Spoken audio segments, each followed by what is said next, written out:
Clay Shirky said that there's wisdom in crowds. Well, there's also apparently money in crowds, and specifically I'm talking about crowdfunding. Today on Top of Mind, we sit down with CEO and co-founder of Indiegogo, Slava Rubin, to talk about crowdfunding and the impact it's having on the world of entrepreneurship. I'm Tom Rue, and this is Top of Mind.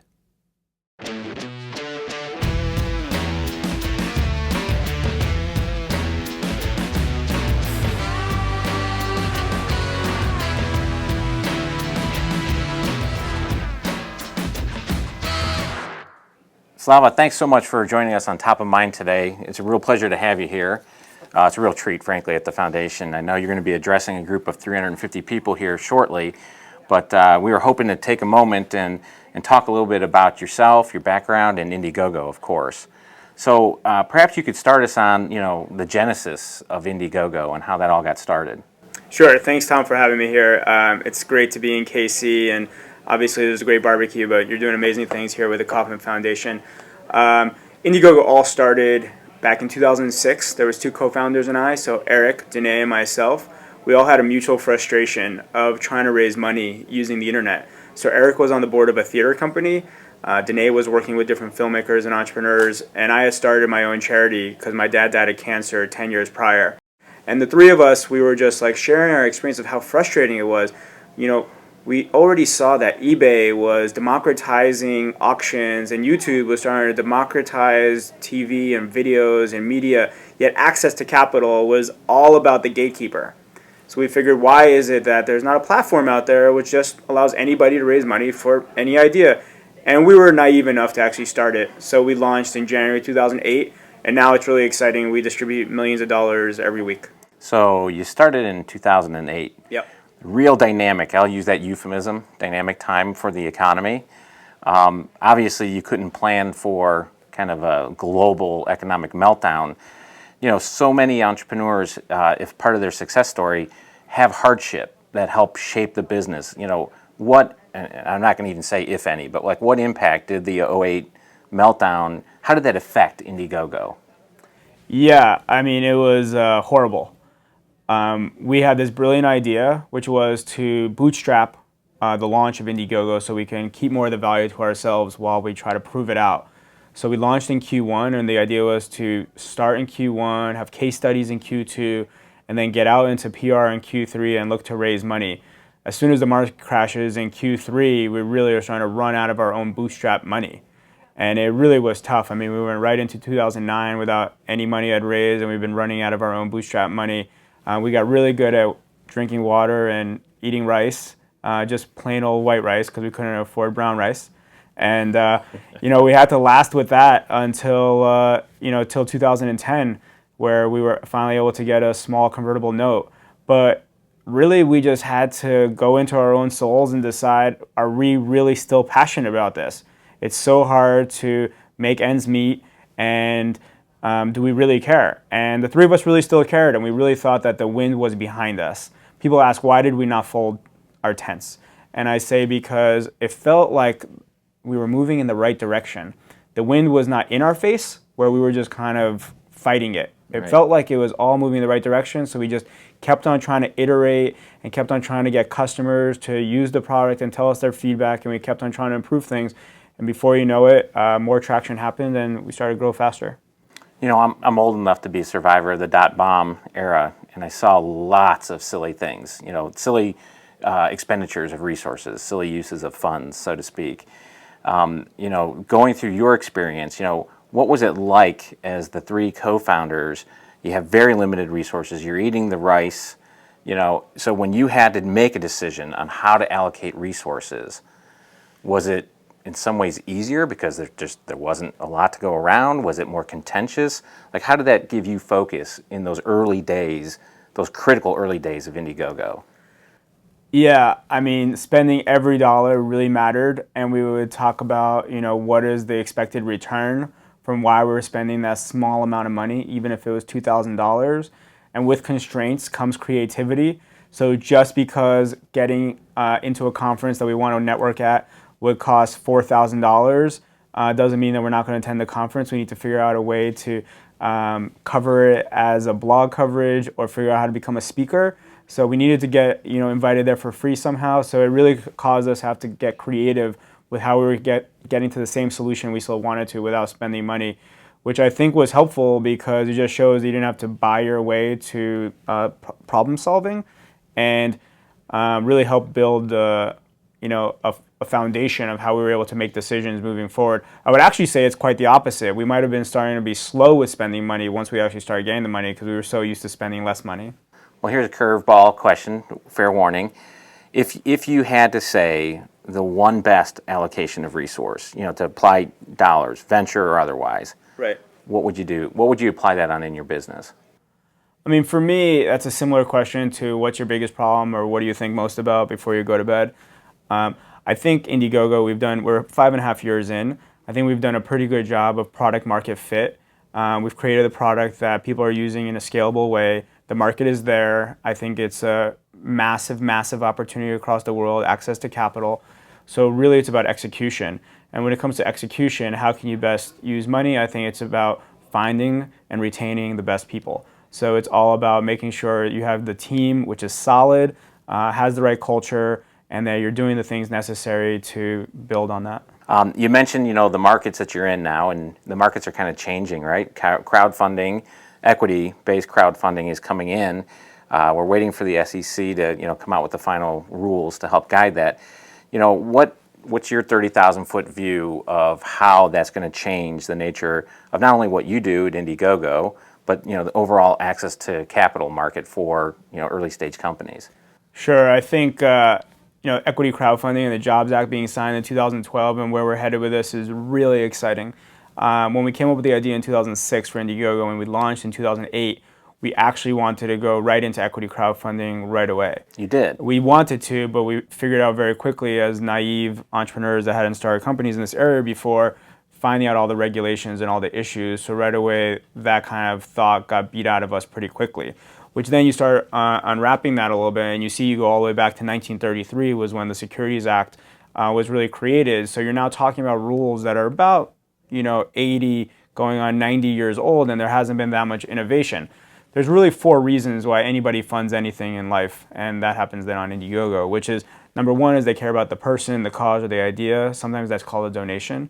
Number 2 is they want the perks. They want the product, the service, or the experience. Often people have paid for the shirts that they're wearing, so that we consider that a perk. Number 3 is they want to be part of the community. And then number 4 is they want to give $1 and get $5 back, so they want profit. So the first 3 are happening dynamically today on Indiegogo, and the 4th is going to be possible with equity crowdfunding. What I see happening is really building on top of what is already an amazing market and an amazing opportunity on those first 3 to opening up a new stream of funders that care about maybe just profit, which will be interesting. And I think that more money and more access to capital will create more entrepreneurs, more innovation, and entrepreneurs are the catalysts that can change the world. So I think it'll be very exciting. So you do think it's going to be, in general terms, a good thing for the marketplace that there's going to be this equity, crowdfunding, yet not a place for Indiegogo to kind of morph into or pivot into?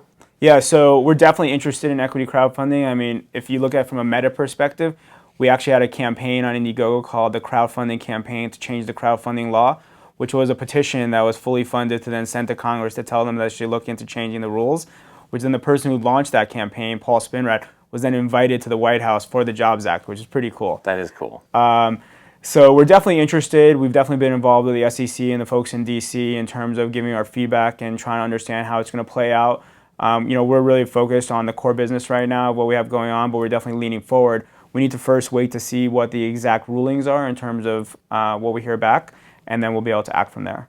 How many, or do you see, I should ask it this way, do you see where a campaign starts on Indiegogo, Yep. and then the success they have there really becomes the pipeline into other channels of equity financing? Is that a common path that people that do campaigns on Indiegogo pursue? Yeah, so I'll abstract that away just a little bit. How often do you see somebody trying to get funding through their original channel, whether it be through VCs, banks, government grants, or other entities, maybe get turned down or don't like how it's going, go on to Indiegogo, get market validation, and then those other channels come back and they're able to get that funding? I'm seeing that a lot, actually, and it's only happening more and more because more and more the entrepreneurs or the artists or the cause folks are using Indiegogo for exactly that purpose, which is basically to say, hey, I know you're not sure where you're at, you're making a difficult decision, you're into risk mitigation, let me go into Indiegogo and take all that risk out of it for you. To get very specific, you have an example like Interaxon. So Interaxon is a digital company that came up with a very interesting brain measuring device. So they were able to raise a small seed round through investors, and they needed to go to market, and they weren't able to get bigger money yet. So they went on to Indiegogo, and they were able to raise hundreds of thousands of dollars by offering the product. And then just several months later, after the campaign, they were able to get a $6 million A round. And it was very much connected to the fact that they were able to show that market validation. Or even more interesting is there's a Misfit Shine, which they were actually able to raise nearly $1 million for their activity tracker. And because of all the exposure they got, they're now literally selling their product in Apple stores because Apple was so interested in seeing how the demand and how the marketing was looking. So you also see that for restaurants are getting funded, or even artists are getting further attention. A really interesting one is a band called Protest the Hero. Protest the Hero actually is a pretty established band. They've been around for a couple of decades and toured the world 3 times with 3 albums. They were in negotiation tiff with their label, and basically the label just dropped them. And then they didn't know what to do. And they said, you know what? We actually have an audience. We've been around for a while. Let's just fund the campaign on Indiegogo. I think they raised over $300,000. And the really interesting thing is the label comes back at much better terms. Yeah. All right. Well, there's the blatant plug for Indiegogo, rightfully earned. That, you know, anybody that's successful in doing that, you prove market validation, so that's great in just generic terms, but then that also increases the valuation part of the conversation totally. When you go into, you know, the equity funding, and dilution perhaps isn't as painful as it needs to be because you've got that extra leverage. You've taken more risk off the table. Exactly. You know, everything's changing, you know, and it's a big dynamic space. I know it's kind of a BS question to say, what do you think's the biggest thing is going to happen in the next 3 years? But I'm still going to ask it. Like, where do you think it's going? You know, where do you see disruption happening? You know, we spoke a little bit earlier today, and I am blatantly trying to lead you to this kind of conversation of, you know, you see this as a bigger, broader societal play. Right. You know, can you riff on that a little bit? Sure. I mean, a real macro trend I see, the 80s was all about desktop computing.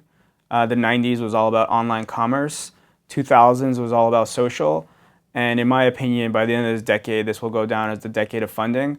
You know, access to capital, the banking of the unbanked, social credit scores, stimulating entrepreneurs, just really a revolution in access to capital. I think at a little bit more of a micro level, I think you'll see this becoming much more global. I think you'll see this becoming much more mobile and much more instant. I think you'll see it become much more of an everyday experience instead of funding, you know, once a month or maybe once every 6 months about somebody you care about. This will become something that you fund things once every 3 days, once 3 times a day, because it becomes part of the everyday experience. You know, about a decade ago, we were talking about this thing called social networking and social media, and it was just the skateboarders and the punk bands that were using MySpace. And if you just fast forward 10 years later, we don't talk about social networking or social media anymore. Actually, what it is just communication. It's just layered into the fabric of how we communicate. I think right now we're caught up in talking about crowdfunding and Indiegogo. I think if you fast forward a decade, we actually won't talk about it anymore. It'll just be layered into the fabric of how things get funded. You know, speaking of kind of that network effect and what's happening there, and we see things like, you know, whether it's the Spring Revolution and Facebook's role in that. You know, we were talking about funding models that might even have civic implications or even governmental impact. You know, do you see Indiegogo and others playing a role in that space? Absolutely. Let me just use examples, which is you have a local example in the U.S. where there's some people who are trying to boycott having a fast food chain in their local town. So they're using the Indiegogo to petition it and turn it into action, right, with funding for legal fees, etc. And then separate from that, at a much bigger level, you actually have the revolution that was happening in Turkey and the government trying to hold down all the media in terms of any of the uprising. So what happened was at the same time as on the weekend, the uprising was happening, 3 global citizens saw, whoa, why is it that, you know, the government is letting them hold them down? I want to crowdfund an ad in the New York Times, full page ad, through Indiegogo. So they launched a campaign on Monday, right after this is all happening on the weekend. They fully funded on Tuesday the $52,000 that they needed. They actually get to $110,000. They speak to the New York Times on Wednesday. They figure out all implementation details on Thursday. They're in the New York Times, full paid ads with all this content, voicing their message, which the local government is holding them down. Now, the following week, all the global news coverage is actually talking to these three folks and covering this campaign. So it's exactly what they wanted to do, which was raise the profile of what's going on in Turkey. So yeah, absolutely.